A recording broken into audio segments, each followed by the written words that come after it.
Hello friends, welcome to my YouTube channel learning G K 03। दोस्तों, आप सब कैसे हैं? आई होप आप सब बहुत अच्छे होंगे। तो दोस्तों, आइए हम आज 25 एमसीक्यूज लगाते हैं भौतिकी का, जो कि काफ़ी इंपॉर्टेंट है और तमाम प्रतियोगी परीक्षाओं में यहाँ से क्वेश्चन आते हैं और यहाँ से क्वेश्चन डायरेक्टली बोर्ड एग्जाम्स में पूछ ले जाते हैं। तो दोस्तों, काफ़ी इंपॉर्टेंट ये सेशन है होगा। तो देखते हैं पहले अपने क्वेश्चन को फ्रेंड्स। हमारा पहला क्वेश्चन आपके सामने है कि प्रकाश के एक माध्यम से दूसरे माध्यम में गुजरने पर उसकी दिशा में होने वाले परिवर्तन की घटना डैश कहलाती है।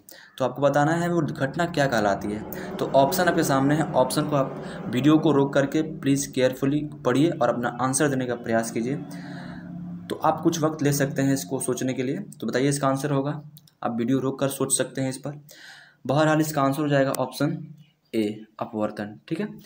तो जब प्रकाश के एक माध्यम से दूसरे माध्यम में जब जाना होता है तो क्या होता है कि उसकी दिशा में परिवर्तन होती है। ये घटना कहलाता है प्रकाश का अपवर्तन। ठीक है फ्रेंड्स। ये क्या होता है कि प्रकाश एक माध्यम से जब दूसरे माध्यम में जाती है तो यहाँ पे माध्यम कितने हैं? मुख्यतः माध्यम दो होते हैं। अपवर्तन के लिए मुख्यतः माध्यम की आवश्यकता होती है, तो वो दो माध्यम की आवश्यकता होती है। ठीक है। एक माध्यम विरल होता है, एक माध्यम सघन होता है। ठीक है। तो इस प्रकार से अपवर्तन घटना होती है। ठीक है। अगर यहाँ मान लेते हैं कि ये जो कांच है ये सघन माध्यम है। कांच क्या है? ये सघन माध्यम है और कांच से परे ये सब हवा है, तो ये विरल माध्यम है। ठीक है। तो जब प्रकाश ये विरल माध्यम से सघन माध्यम में जाएगी तो क्या होगी? यहाँ मान लेते हैं जिस पॉइंट पे ये आपतित हुई, ठीक है, उस पॉइंट पे हम एक लंबवत मान लेते हैं, अभिलंब। ठीक है। तो इस पॉइंट पे एक प्रकाश आपतित हुई। ठीक है। तो ये तो विरल से हुई, मतलब प्रकाश कहाँ से आ रही है? विरल से आ रही है, यानी हवा से आ रही है। कहाँ? कांच में, यानी सघन में आ रही है। तो क्या होगी? इसका पथ तो ये है सीधा, ठीक है, लेकिन ये क्या होती है? अपने पथ से विचलित हो जाती है। इसकी जो दिशा है, प्रकाश गुजरने की जो दिशा है, वो बदल जाती है। वो थोड़े अविलंब की ओर मुड़ जाती है, ऐसे। ठीक है। अब यही अगर बात करें जब सघन में आ गई है प्रकाश, अब सघन से जब विरल में जाएगी, जब बाहर जाएगी, तो यहाँ पे इसी पॉइंट से जब जिस पॉइंट से बाहर जाएगी उस पॉइंट को लेके यहाँ एक हम अविलंब ले लेंगे। ठीक है। ऐसे ऐसे अविलंब ले लिए। अब यहाँ से जब बाहर जाएगी तो इसका मार्ग तो ये है, लेकिन ये ऐसे मुड़ जाएगी। ठीक है। यानी कहने का मतलब जब इसकी दो शर्तें होती हैं अपवर्तन की, कि जब प्रकाश पहले विरल माध्यम से सघन माध्यम में आती है तो वो अपने पथ से परिवर्तित होकर, ठीक है, अभिलंब की ओर मुड़ जाती है। और दूसरी शर्त यह है कि जब प्रकाश सघन माध्यम से विरल माध्यम में जाती है तो वह अपने पथ से परिवर्तित होकर, विचलित होकर, ठीक है, अभिलंब से दूर हट जाती है।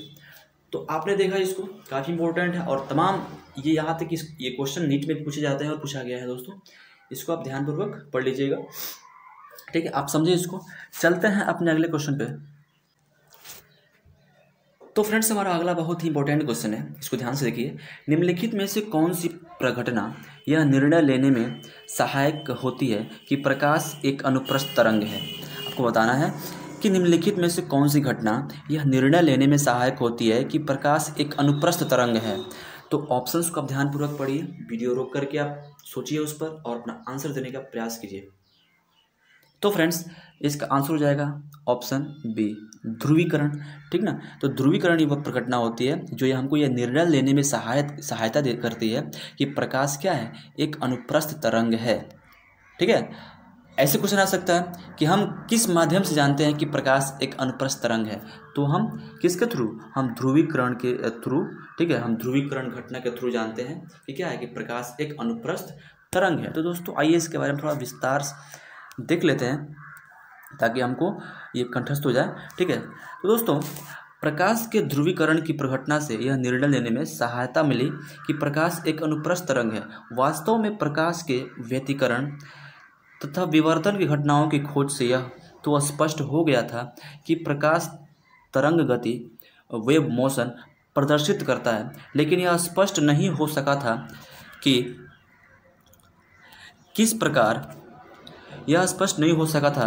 किस प्रकार की तरंग है। ठीक ना। हमको ये तो कहने का मतलब ये जो व्यतिकरण विवर्तन की घटनाओं की खोज से हमको यह स्पष्ट हो गया था कि जो प्रकाश है एक वेव मोशन कहने का एक तरंग गति है। ठीक है। जैसे तरंग चलता है ऐसे करके आप जानते हैं ना कि तरंग ऐसे करके ऐसे चलता है ना, ठीक है। तो इसी प्रकार से ये तो व्यतिकरण और विवर्तन घटनाओं की खोज से स्पष्ट हो गया था कि जो प्रकाश है वो तरंग गति है, लेकिन ये अभी तक स्पष्ट नहीं हो पाया था कि वह अनुदैर्घ्य है कि अनुप्रस्थ है, ठीक है। तरंग होते हैं दो टाइप के, एक अनुदैर्घ्य होता है, एक अनुप्रस्थ होता है। तो ये स्पष्ट नहीं हो पाया था कि वो अनुदैर्घ्य तरंग है कि अनुप्रस्थ तरंग है, ठीक है। लेकिन जब ध्रुवीकरण की घटना हुई, जब उसकी खोज हुई, जब ध्रुवीकरण, ठीक है, जब पोलराइजेशन की जब घटना की खोज हुई, ठीक है, तब क्या हुआ, प्रकाश तरंग के अनुप्रस्थ होने की बात पूर्णतः सिद्ध हो गई, ठीक है। तब से हम जान गए कि जो प्रकाश तरंग है वो क्या है, वो अनुप्रस्थ ट्रांसवर्स वेव है, ठीक ना। कब पता चला, जब ध्रुवीकरण प्रघटना की खोज हुई, तब से हम जान गए कि प्रकाश जो तरंग है वो अनुप्रस्थ तरंग है। क्या है, अनुप्रस्थ तरंग है दोस्तों, आप जान गए दोस्तों। चलते हैं अपने अगले क्वेश्चन पे। तो मेरे प्यारे फ्रेंड्स, हमारा अगला इंपॉर्टेंट क्वेश्चन है दहली आवृत्ति कैसी आवृत्ति है। क्वेश्चन है दहली आवृत्ति कैसी आवृत्ति है। तो इसके ऑप्शंस आपके सामने हैं, चारों ऑप्शंस को पढ़िए ध्यानपूर्वक। आपको मैं पढ़ने के लिए इसलिए कहता हूँ ताकि आप इसको पढ़ें और आप खुद समझें इस क्वेश्चन को, मेरे बोलने से नहीं होता, आप खुद पढ़ के समझेंगे तो काफ़ी बेटर रहेगा। तो बताइए इसका आंसर क्या होगा। तो फ्रेंड्स, इसका आंसर हो जाएगा ऑप्शन बी, ठीक है। क्या कह रहा है, दहली आवृत्ति कैसी आवृत्ति है, ठीक है। तो कह रहा है कि ये वैसी आवृत्ति है जिसके नीचे प्रकाश वैद्युत उत्सर्जन संभव नहीं होता है, ठीक है। यानी दहली आवृत्ति वैसी आवृत्ति है जिसके नीचे जो है प्रकाश वैद्युत उत्सर्जन संभव नहीं होता है, ठीक है। ये इसका आंसर है। तो दोस्तों आइए इसके बारे में कुछ विस्तार हम जान लेते हैं। दोस्तों, जब किसी धातु पर विद्युत, ठीक है, जब किसी धातु पर विद्युत, ठीक है, चुंबकीय विकिरण जैसे होता है ना, जैसे इलेक्ट्रोमैग्नेटिक जितने वेव्स होते हैं, जैसे विद्युत चुंबकीय जो विकिरण जैसे एक्सरे आदि पड़ती है, तो वह धातु उस विद्युत चुंबकीय विकिरण से ऊर्जा अवशोषित कर इलेक्ट्रॉन उत्सर्जित करती है। यहाँ तक समझ गया।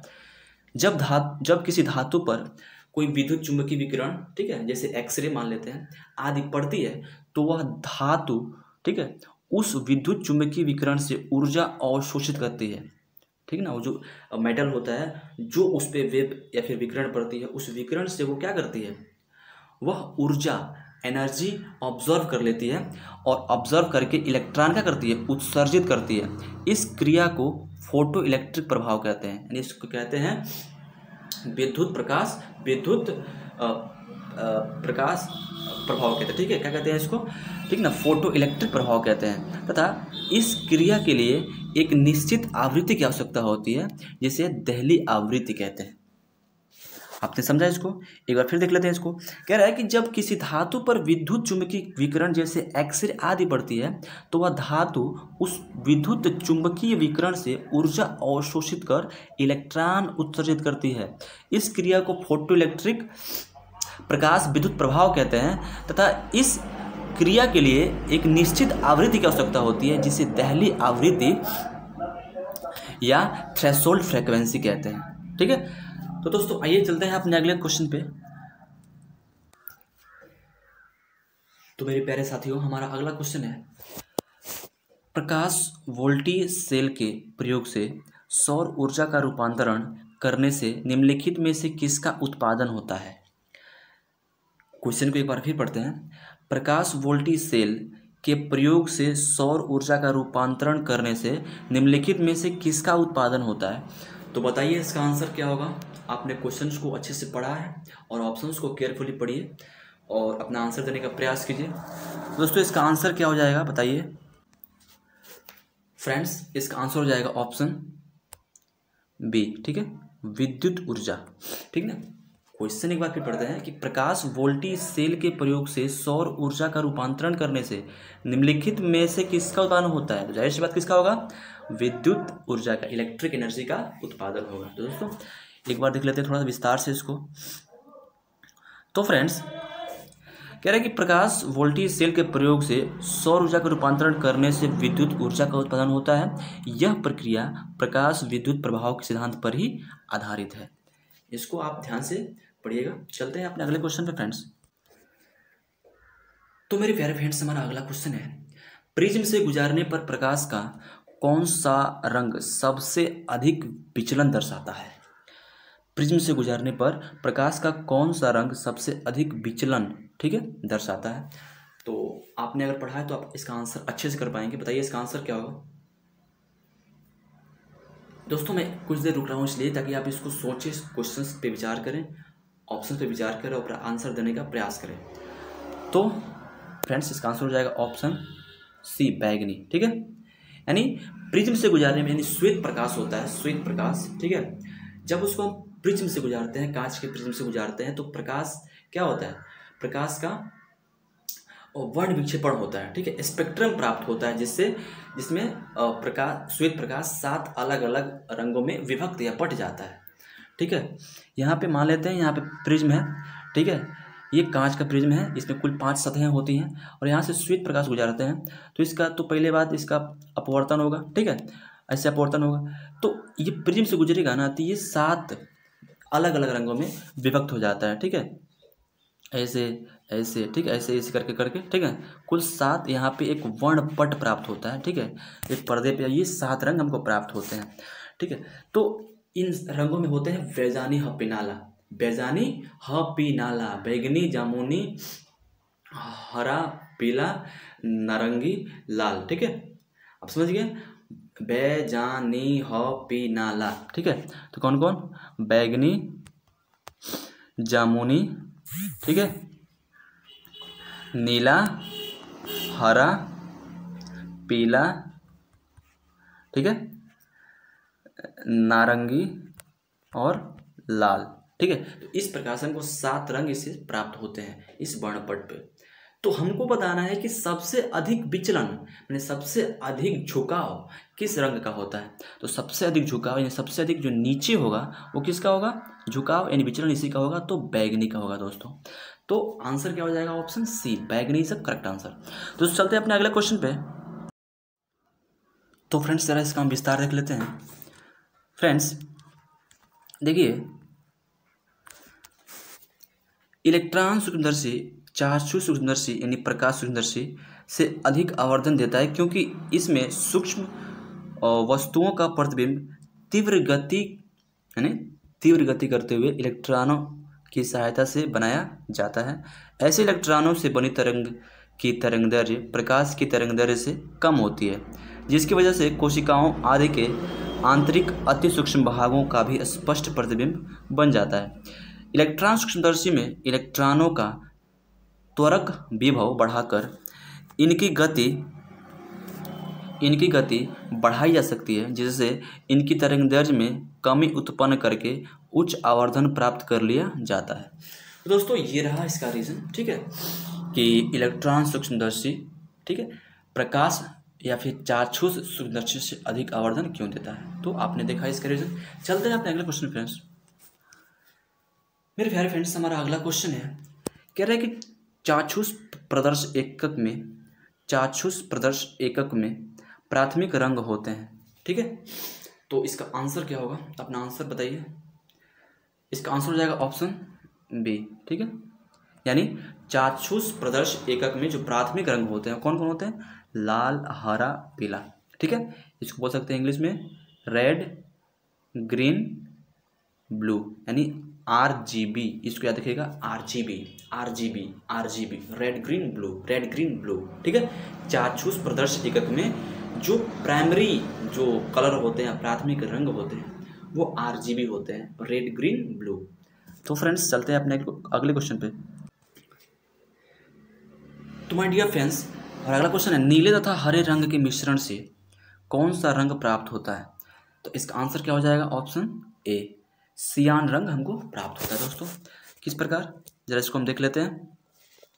दोस्तों नीले तथा हरे रंग के मिश्रण से सियान रंग प्राप्त होता है, इसे एक्वा रंग भी कहते हैं। ये काफ़ी इंपॉर्टेंट है, इसको याद रखिएगा कि नीले तथा हरे रंग के मिश्रण से हमको सियान रंग प्राप्त होता है और इस रंग को एक्वा रंग भी कहा जाता है। It is also known as aqua colour. ठीक है, चलिए चलते हैं अपने अगले क्वेश्चन पे। तो डियर फ्रेंड्स, हमारा अगला क्वेश्चन है ल्यूमेन। ल्यूमेन एकक है, मतलब ल्यूमेन इकाई है। इन चारों ऑप्शन में से किसका इकाई है, किसका मात्रक है? तो इसका आंसर क्या हो जाएगा, आप बताइए। अगर आपको आंसर पता है तो अपना आंसर पहले कमेंट कर सकते हैं। बहरहाल इसका आंसर हो जाएगा ऑप्शन ए। ठीक है, ज्योति फ्लक्स का जो ल्यूमेन होता है वो एकक है किसका, ज्योति फ्लक्स का। ज्योति फ्लक्स का ये क्वेश्चंस बार बार आते हैं 12th क्लास में फिजिक्स में, इसको आप याद रखिएगा फ्रेंड्स। ल्यूमेन क्या है, एक ज्योति फ्लक्स का एकक है दोस्तों। चलते हैं अपने अगले क्वेश्चन पे। ल्यूमेन को हम, ठीक है, ज्योति फ्लक्स का एसआई मात्रक या फिर हमने बता दिया वो इसकी इकाई होती है। ठीक है दोस्तों, हमारा अगला क्वेश्चन है श्वेत प्रकाश कितने रंगों का मिश्रण होता है। क्या क्वेश्चन है, श्वेत प्रकाश कितने रंगों का मिश्रण होता है? तो बताइए इसका आंसर क्या होगा।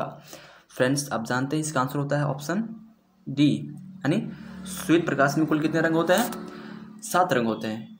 हमको कैसे पता चलता है, जब हम श्वेत प्रकाश को कांच के प्रिज्म से गुजारते हैं तो अपवर्तन के थ्रू हमको श्वेत प्रकाश 7 अलग अलग रंगों में बटा हुआ दिखाई देता है। तो हम जान जाते हैं कि जो श्वेत प्रकाश होता है वो 7 रंगों का मिश्रण होता है। ठीक है, तो फ्रेंड्स चलते हैं अपने अगले क्वेश्चन पे हम। तो माय डियर फ्रेंड्स, हमारा अगला क्वेश्चन है परमाणु घड़ी निम्नलिखित में से किसके संक्रमण ट्रांजिशन पर आधारित होती है? तो फ्रेंड्स, आप कुछ वक्त ले सकते हैं इस पर सोचने के लिए। बताइए इसका आंसर क्या होगा। तो फ्रेंड्स, इसका आंसर हो जाएगा ऑप्शन बी। ठीक है, जो परमाणु घड़ी होती है वो सीजियम एक तत्व होता है। ठीक है, उस सीजियम तत्व के ट्रांजिशन पर आधारित होती है। ठीक ना, परमाणु घड़ी। तो फ्रेंड्स, इसको आप हमेशा के लिए याद रखिएगा, सीजियम। चलते हैं अपने अगले क्वेश्चन पे। तो माय डियर फ्रेंड्स, हमारा अगला क्वेश्चन है वह लेंस जो किरणें एकत्रित करता है उसे डैश लेंस कहते हैं। वह लेंस जो किरणें एकत्रित करता है, लाइक यहाँ पे लेंस लगा है। ठीक है, यहाँ पे एक लेंस लगा है। ठीक है, क्या कर रहा है, ये बहुत किरणें आ रही हैं यहाँ से, ऐसे ऐसे थे, उनको एकत्रित करके एक पॉइंट पे डालता है। ठीक है, तो ये कौन सा लेंस है, ये कौन सा लेंस काम करता है ऐसे, उस लेंस का नाम बताना है। तो उसे बोलते हैं, ठीक है, अभिसारी लेंस। क्या बोलते हैं उसे, अभिसारी लेंस बोलते हैं। वह लेंस जो किरणें एकत्रित करता है उसे बोलते हैं अभिसारी या फिर कन्वर्जेंस या फिर कन्वेक्स लेंस। इसी को उत्तल लेंस भी कहते हैं दोस्तों। तो फ्रेंड्स, आपने देखा, इसको चलते हैं अपने अगले क्वेश्चन पे। तो माय डियर फ्रेंड्स, हमारा अगला क्वेश्चन है, काफ़ी इंपॉर्टेंट है, ये हमारा तमाम प्रतियोगी परीक्षाओं में आता है। इसको आप ध्यान से पढ़ लीजिएगा, समझ लीजिएगा और देखिए क्या क्वेश्चन है। रेटिना पर बने प्रतिबिंब का प्रभाव लगभग डैश सेकंड यानी कितने सेकंड तक बना रहता है? तो इसके ऑप्शन आपके सामने हैं, ऑप्शंस को ध्यानपूर्वक पढ़िए और अपना आंसर देने का प्रयास कीजिए। ऑप्शन ए है 1/10वां सेकंड, ऑप्शन बी है 1/8वां सेकंड, कुछ और ऑप्शन सी है 1/16वां सेकंड, ऑप्शन डी है 1/5वां सेकंड। तो फ्रेंड्स, इसका आंसर हो जाएगा ऑप्शन सी 1/16वां सेकंड। ठीक है, तो फ्रेंड्स जरा इसको हम जान लेते हैं विस्तार से। फ्रेंड्स, कह रहा है कि रेटिना पर जो हमारे आँख की ऐसी परत होती है, ठीक है, जिस पर क्या होती है, हम जो भी चीज़ वस्तु देखते हैं उसका प्रतिबिंब बनता है। ठीक है, यानी जो भी चीज़ हम देखना चाहते हैं, कुछ वस्तु को, उस वस्तु का प्रतिबिंब कहाँ बनता है, हमारे बनता है रेटिना पर। और वो रेटिना से दिक् तंत्रिका के थ्रू कहाँ पहुँचता है, हमारे माइंड में। एक्चुअल में जो फोटो बनता है ना रेटिना पे, वो उल्टा बनता है और उस उल्टा फोटो को हमारे। तो फ्रेंड्स, हमारा अगला क्वेश्चन है किसी पदार्थ का फोटोग्राफ लेने के लिए अपेक्षिक उद्भासन काल किस पर निर्भर करता है? कह रहा है क्वेश्चन, किसी पदार्थ का फोटोग्राफ लेने के लिए यानी फोटो खींचने के लिए अपेक्षित उद्भासन काल किस पर निर्भर करता है? तो आंसर क्या होगा, इसका आंसर हो जाएगा ऑप्शन ए पदार्थ की चमक पर निर्भर करता है दोस्तों। किस पर? पदार्थ की चमक पर। क्या इसमें इंपॉर्टेंट बात है कि उद्भासन अपेक्षित उद्भासन काल, ये इंपॉर्टेंट है। इसको आप अलग से सर्च करके पढ़ सकते हैं इसके बारे में डीपली, ठीक है। तो किसी पदार्थ का फोटोग्राफ लेने के लिए अपेक्षित उद्भासन काल किस पर निर्भर करता है? तो आंसर क्या हो जाएगा? तो पदार्थ की चमक पर निर्भर करता है। जो पदार्थ होगा जिसका हम फोटोग्राफ ले रहे हैं उसकी चमक पर निर्भर करता है, ठीक है। तो जरा इसके बारे में हम जान लेते हैं थोड़ा विस्तार से फ्रेंड्स कुछ खास इसमें दिया नहीं है, बट इतना ही है कि किसी पदार्थ का फोटोग्राफ लेने के लिए हमको अपेक्षित उद्भासन काल क्या होती है? तो किस पर? तो पदार्थ की चमक पर निर्भर करती है दोस्तों, ठीक है। चलते हैं अपने अगले क्वेश्चन पे। हमारा अगला क्वेश्चन है फ्रेंड्स, जब रंगीन अक्षरों पर समतल कांच की पट्टी रखी जाती है, क्या क्वेश्चन है कि जब रंगीन अक्षरों पर समतल कांच की पट्टी रखी जाती है तो कौन सा अक्षर कम उठा हुआ दिखाई देता है? इस क्वेश्चन को आप पढ़िए, काफी इंपोर्टेंट क्वेश्चन है, ठीक है। क्वेश्चन है कि जब रंगीन अक्षरों पर समतल कांच की पट्टी रखी जाती है तो कौन सा अक्षर कम उठा हुआ दिखाई देता है? तो इसका आंसर क्या होगा? अपना आंसर बताइए, ठीक है। तो इसका आंसर बताइए क्या होगा आप? तो फ्रेंड्स इसका आंसर हो जाएगा ऑप्शन ए, लाल, ठीक ना।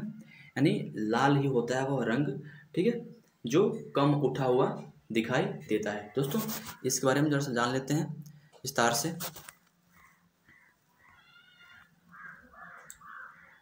तो फ्रेंड्स अक्षरों का उभरना समतल कांच की पट्टी पर निर्भर करता है। ये बात इंपॉर्टेंट है कि जो अक्षरों का उभरना होता है वो समतल कांच की पट्टी पर निर्भर करता है। इसके लिए फॉर्मूला दिया गया है D=T(1-1/μ), ठीक है। ये काफ़ी इंपॉर्टेंट है फॉर्मूला। इस पे कई सारे न्यूमेरिकल्स बनाए जाते हैं। दोस्तों जरा हम जानते हैं कि कांच का पवर्तनांक लाल रंग के लिए सबसे कम होता है। जो कांच का पवर्तनांक होता है ना वो लाल रंग के लिए सबसे कम होता है, इसलिए स्पष्ट है कि लाल रंग सबसे कम उभरा तथा बैगनी रंग सबसे अधिक उभरा हुआ दिखाई देता है, ठीक है। काफ़ी इंपॉर्टेंट है, इसको आप ध्यानपूर्वक पढ़िएगा। चलते हैं अपने अगले क्वेश्चन पे। तो फ्रेंड्स हमारा अगला क्वेश्चन है, कह रहा है इलेक्ट्रॉन सूक्ष्मदर्शी चाक्षुष सूक्ष्मदर्शी से अधिक आवर्धन क्यों देती है? क्या कह रहे हैं कि इलेक्ट्रॉन सूक्ष्मदर्शी चाक्षुष सूक्ष्मदर्शी से अधिक आवर्धन क्यों देती है? तो इसका आंसर क्या होगा बताइए। आपको आंसर पता हो तो अपना आंसर कमेंट कर सकते हैं पहले। तो फ्रेंड्स इसका आंसर हो जाएगा ऑप्शन बी, ठीक है। क्या होगा इसका आंसर? ऑप्शन बी हो जाएगा। कैसे? कह रहा है कि इलेक्ट्रॉन सूक्ष्मदर्शी, ध्यान देखिएगा, इलेक्ट्रॉन सूक्ष्मदर्शी है ये कह रहा है चाक्षुष सूक्ष्मदर्शी से अधिक आवर्धन क्यों देता है, ठीक है।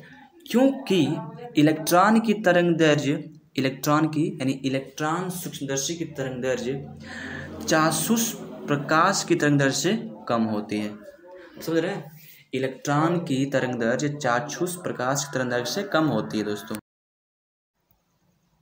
जो फोटो बनता है रेटिना पर वो एक्चुअल में उल्टा बनता है और उस उल्टे फोटो को हमारे माइंड के द्वारा, ठीक है, सीधा करके दिख लिया जाता है और हमारे समझ में क्या आता है कि वो फोटो सीधा है, लेकिन बनता कैसा है एक्चुअल में हमारे रेटिना पर? वो फोटो उल्टा बनता है दोस्तों, ठीक है। तो कह रहा है कि रेटिना पर बने प्रतिबिंब का प्रभाव लगभग 1/16वां, ठीक ना, यानी 1 सेकेंड का 16वां भाग, ठीक है, सेकेंड के लिए रहता है। इसे दृष्टि की दृढ़ता भी कहा जाता है। इसी कारण जब कोई चित्र एक अनुक्रम में दिखाई जाते हैं तो वे चलचित्र की भांति हिलने का भ्रम देते हैं, ठीक है। मूवी तथा एनिमेशन में आँख की इसी क्षमता का प्रयोग होता है।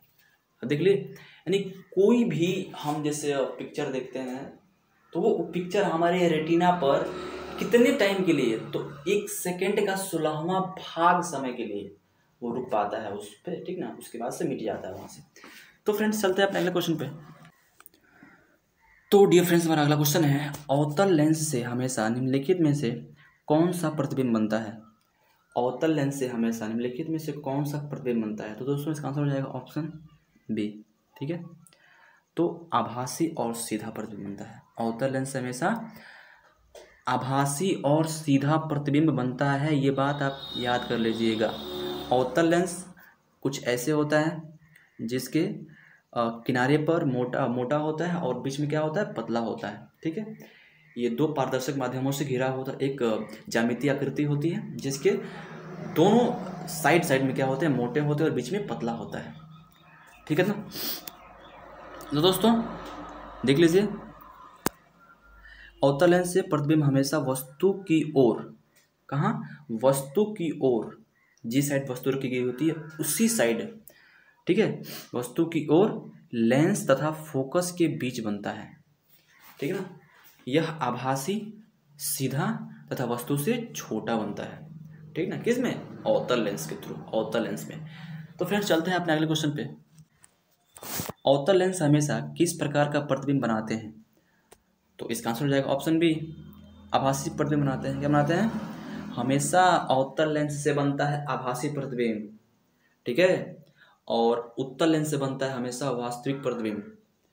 अगर इसी को बात करें दर्पण में, तो हमेशा उत्तल दर्पण से बनता है आभासी प्रतिबिंब और अवतल दर्पण से बनता है वास्तविक प्रतिबिंब। इसको ऐसे देख लेते हैं, यहाँ पे उत्तल और यहाँ पे अवतल। ठीक है, तो जब उत्तल की बात आए, उत्तल की बात आए तो हम दो चीज़ ध्यान रखेंगे, लेंस पूछ रहा है कि दर्पण पूछ रहा है, लेंस पूछ रहा है कि दर्पण पूछ रहा है। लेंस पूछेगा तो उत्तल लेंस में जो प्रतिबिंब बनेगा वो हमेशा वास्तविक बनेगा, वस्तु से बड़ा बनेगा। ठीक है, और अगर उत्तल दर्पण पूछेगा तो जो क्या बोलते हैं कि जो वस्तु का प्रतिबिंब बनेगा वो आभासी बनेगा और वस्तु से छोटा बनेगा। ठीक है, अगर बात करें उत्तल तो अवतल, अगर बात करें अवतल तो इसमें हम ध्यान से देखेंगे कि वो दर्पण पूछ रहा है कि लेंस पूछ रहा है। अगर लेंस पूछेगा तो वस्तु का जो प्रतिबिंब बनेगा वो आभासी और छोटा बनेगा। अवतल लेंस में वस्तु का प्रतिबिंब आभासी और छोटा बनेगा। ठीक है, और अगर हमको अवतल दर्पण पूछे तो अवतल दर्पण से क्या बनेगा, वस्तु का प्रतिबिंब क्या बनेगा, तो वास्तविक बनेगा, जिसको हम पर्दे पर प्राप्त कर सकते हैं और यह वस्तु से बड़ा बनेगा। तो दोस्तों इस प्रकार से इसको आप समझ गए होंगे। चलते हैं अपने अगले क्वेश्चन पे। मेरे प्यारे फ्रेंड्स, हमारा अगला क्वेश्चन है, किसी वस्तु का आवर्धित और आभासी प्रतिबिंब प्राप्त करने के लिए प्रयोग किया जाता है। तो क्या प्रयोग करते हैं? हमने बताया अभी, किसी वस्तु का आवर्धित और आभासी प्रतिबिंब प्राप्त करने के लिए प्राप्त किया जाता है। ठीक है, तो इसका आंसर क्या हो जाएगा? ऑप्शन सी, क्या, अवतल दर्पण। क्या क्वेश्चन होगा इसमें? अवतल दर्पण। लेकिन यहाँ पे कुछ गलत लग रहा है ना मेरे प्यारे फ्रेंड्स। यहाँ पे जो लिखा है आभासी, ये आभासी यहाँ पे नहीं होगा, यहाँ पे वास्तविक होना चाहिए। क्या होना चाहिए? वास्तविक, क्योंकि अवतल दर्पण में हमेशा जो प्रतिबिंब बनता है, ठीक है, वो क्या बनता है, तो वो हमेशा वास्तविक बनता है।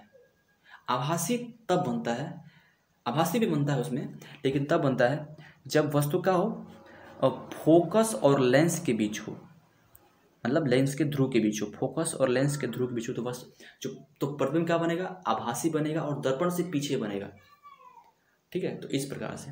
तो खैर इसका आंसर क्या हो जाएगा? ऑप्शन सी, अवतल दर्पण होगा। ठीक है, यहाँ पे दिख रहा है, पहले ये बोल दिया स्टेटमेंट में कि आवर्धित माने बड़ा। ठीक है, हम समझ गए।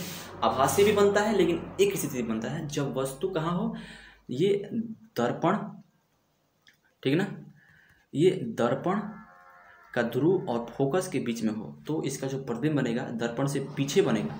ठीक है, और बड़ा बनेगा। तो यही लगता है वो एक शर्त है। तो इसका आंसर क्या हो जाएगा? अवतल दर्पण। ठीक है, चलते हैं फ्रेंड्स अपने अगले क्वेश्चन पे। तो मेरे प्यारे फ्रेंड्स, हमारा अगला क्वेश्चन है, दृष्टि का, क्या कह रहा है क्वेश्चन, दृश्य का एक अति व्यापक क्षेत्र, यानी बहुत बड़ा क्षेत्र जिसको हम देख सकते हैं, किस दर्पण से अवलोकित होता है? दृश्य का एक अति व्यापक क्षेत्र, बहुत बड़ा क्षेत्र हम किस दर्पण से देख सकते हैं? तो तो आंसर क्या हो जाएगा? Option B. आपने देखा होगा कि जितने होते हैं गाड़ियाँ, जितने वाहन होते हैं, मोटरसाइकिल्स होते हैं, जितने टू व्हीलर फोर व्हीलर होते हैं, उसमें क्या होता है कि लगता है साइड मिरर के रूप में क्या लगा होता है? उत्तल दर्पण लगा होता है, जो कि पीछे का बहुत बड़ा एरिया कवर कर लेता है,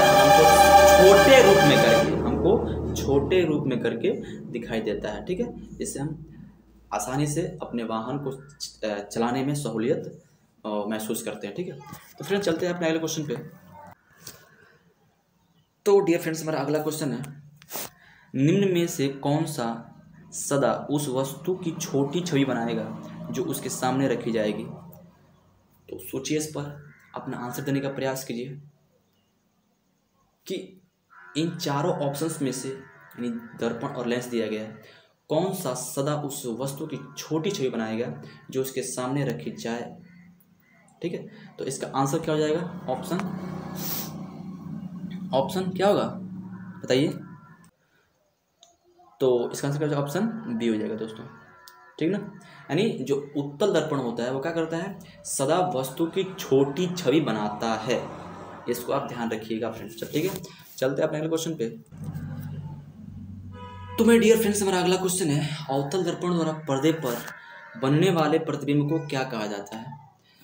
पर्दे पर बनने वाले प्रतिबिंब को क्या कहा जाता है अवतल दर्पण में? तो उसको कहते हैं ऑप्शन बी, वास्तविक प्रतिबिंब कहते हैं। क्या कहते हैं कि जो प्रतिबिंब पर्दे पर प्राप्त हो, किसके द्वारा? अवतल दर्पण के द्वारा, उस प्रतिबिंब को बोलते हैं वास्तविक प्रतिबिंब। ठीक है, तो फ्रेंड्स चलते हैं अपने अगले क्वेश्चन पे। तो डियर फ्रेंड्स, हमारा अगला क्वेश्चन है, सामान्यतः उत्तल दर्पण का प्रयोग डैश में होता है। ठीक है, अगर है कि सामान्यतः उत्तल दर्पण का प्रयोग डैश में होता है, तो किस में होता है बताना आपको। तो इसका आंसर क्या हो जाएगा? पश्चदर्शी के रूप में होता है। किस में होता है? पश्चदर्शी के रूप में, यानी साइड मिरर के रूप में होता है। यानी हम पीछे के दृश्य को देखने के लिए क्या करते हैं? अवतल दर्पण का उपयोग करते हैं। पीछे के बहुत बड़े व्यापक क्षेत्र को छोटे से करके कंसाइज करके देखने के लिए हम उत्तल दर्पण का प्रयोग करते हैं। ये अक्सर वाहनों में इसका प्रयोग दिखता है। ठीक है, तो फ्रेंड चलते हैं अपने अगले क्वेश्चन पे। तो डियर फ्रेंड्स, हमारा अगला क्वेश्चन है, आवर्धक लेंस वास्तव में क्या होता है? आवर्धक लेंस वास्तव में क्या होता है? तो बताना है। आपके सामने चार ऑप्शन दिए गए हैं, बताइए इसका आंसर क्या होगा? तो फ्रेंड्स इसका आंसर हो जाएगा ऑप्शन सी, उत्तल लेंस। यानी उत्तल लेंस को हम वास्तव में क्या बोलते हैं? आवर्धक लेंस की भी संज्ञा दी जाती है। उत्तल लेंस क्या है? एक आवर्धक लेंस। आवर्धक लेंस में क्यों? क्योंकि उत्तल लेंस जो प्रतिबिंब बनता है वो वस्तु से परे बनता है, यानी लेंस के दूसरी ओर बनता है, और वस्तु से बड़ा, वस्तु से आवर्धित बनता है। आवर्धन कहने का मतलब बड़ा। ठीक है, वस्तु से क्या होता है? आवर्धित बनता है, वस्तु से बड़ा बनता है। इसलिए हम आवर्धक लेंस का संज्ञा किसको देते हैं? तो उत्तल लेंस को देते हैं। ठीक है, तो दोस्तों चलते हैं अपने अगले क्वेश्चन पे। तो मेरे प्यारे फ्रेंड्स, हमारा अगला क्वेश्चन है, प्रकाश विद्युत प्रभाव धातु की सतह से किस स्थिति में इलेक्ट्रॉनों के निष्कासन के रूप में व्याख्यायित किया जाता है?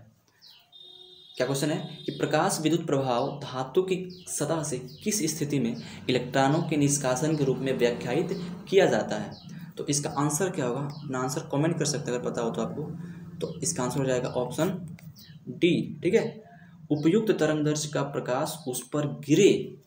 हमने इसको पहले बता दिया था, किसी क्वेश्चन में आया था अभी पहले, कि हमने बताया था कि जब प्रकाश क्या होती है, जब प्रकाश जो तरंग होती है, प्रकाश विकिरण होती है, जब इस धातु की सतह पर गिरती है, पहली तो बात तो क्या है कि जो प्रकाश है वो एक विद्युत चुंबकीय विकिरण है। जब किस धातु की सतह पर गिरती है तो क्या होती है? वो धातु उससे एनर्जी ऑब्जर्व करती है, और धातु से क्या निकलता है? इलेक्ट्रॉन का निष्कासन होता है। दोस्तों क्या होता है? इलेक्ट्रॉन का निष्कासन होता है। तो कारण क्या है कि उपर्युक्त तरंग, यानी जो प्रकाश तरंग है वो क्या करे? जो है वो उस धातु पर गिरे। क्या करें? उस धातु पर गिरे, तभी क्या होगा? उस स्थिति में उस धातु से इलेक्ट्रॉन का निष्कासन, इलेक्ट्रॉन का त्याग, इलेक्ट्रॉन का निष्कासन संभव हो सकेगा। दोस्तों वही यहाँ पे कह रहा है क्वेश्चन। ठीक है, आप ध्यानपूर्वक इसको देखिए, समझ जाएंगे। दोस्तों चलते हैं अपने अगले क्वेश्चन पे। तो मेरे प्यारे फ्रेंड्स, हमारा अगला और ये अंतिम क्वेश्चन है इस सेशन का। दोस्तों हमारा बहुत ही इंपॉर्टेंट क्वेश्चन, इसको देखिए ध्यान से आप। आजकल सड़कों पर रोशनी के लिए प्रायः पीले लैंपों का प्रयोग किया जाता है। उन लैंपों में निम्नलिखित में से किस गैस का प्रयोग किया जाता है? बताइए इसका आंसर क्या होगा। अगर आप आंसर जानते हो तो अपना आंसर कमेंट बॉक्स में दे सकते हैं। पहले दोस्तों आप ऑप्शंस को ध्यानपूर्वक सोच समझकर पढ़िए और अपना आंसर देने का प्रयास कीजिए। तो इसका आंसर हो जाएगा ऑप्शन बी, नियॉन। ठीक है ना, जो आजकल सड़कों पर रोशनी के लिए प्रायः पीले लैंपों का प्रयोग किया जाता है ना, उन लैंपों में निम्न में से जो गैस भरी होती है वो नियॉन होती है। जो हम लोग ये 100 वाट का बल्ब देखते हैं ना, ये इनमें भी क्या होता है कि नियॉन गैस भरा होता है। नियॉन क्या है? एक अक्रिय गैस है जिसका एटॉमिक नंबर 10 होता है। ठीक ना, और ये आवर्त सारणी के ग्रुप 18 का मेंबर होता है। आप इसको जानते होंगे। तो दोस्तों आपने इस 25 MCQs को देखा, काफ़ी इंपॉर्टेंट रहे। अगर आप पढ़े होंगे, अगर आपने तैयारी किया होगा तो आपने इसको अच्छे तरीके से लगाया होगा। बताइए आपके कितने इसमें सही हुए। जितने आपके सही हुए अपना कमेंट में बता सकते हैं। तो दोस्तों फिर मिलेंगे अगले वीडियो में। और एक ज़रूर सूचना कि बताइए दोस्तों, अगर वीडियो आपको अच्छी लगती हो, हमेशा जो मैं डालता हूँ रोज़ वीडियो अच्छी लगती हो, तो आप प्लीज़ वीडियो को रोज़ लाइक कर दिया कीजिए, ताकि मुझको भी मोटिवेशन मिले उससे, और मैं भी इस काफ़ी इसमें प्रोग्रेसिव तरीके से वीडियो लाऊँ। और अपने दोस्तों में इसको शेयर करना मत भूलिए, क्योंकि उनको भी ज़रूरत है इन सब चीज़ों की। दोस्तों अगर आप नए हैं इस चैनल पर सब्सक्राइब जरूर कर दीजिएगा। तो चलिए मिलते हैं फिर अगले वीडियो में, तब तक के लिए आपको बहुत बहुत धन्यवाद।